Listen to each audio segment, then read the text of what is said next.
আসসালামু আলাইকুম।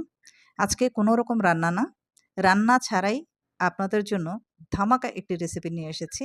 এইবার যে গরম পড়েছে, কলিজা ঠান্ডা হওয়ার জন্য ৬ রকমের শরবত নিয়ে এসেছি। আমার আজকের recipe 6 types of refreshing summer drinks with soda water. আর এই শরবত খাওয়ার আগে শরবতগুলো দেখেই কিন্তু কলিজা অর্ধেক ঠান্ডা হয়ে যাবে।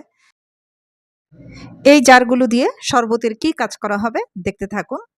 প্রতিটি জারে কিছু কিছু আইস কিউব দিয়ে দিচ্ছি। ড্রিঙ্কস মানেই কিন্তু ঠান্ডা।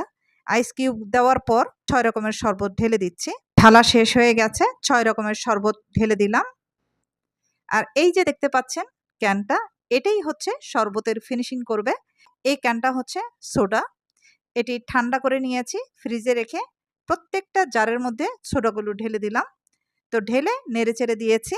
লাস্ট ফিনিশিং হয়ে গেছে। এই সোডা শরবতের টেস্টটাকে অনেক গুণে বাড়িয়ে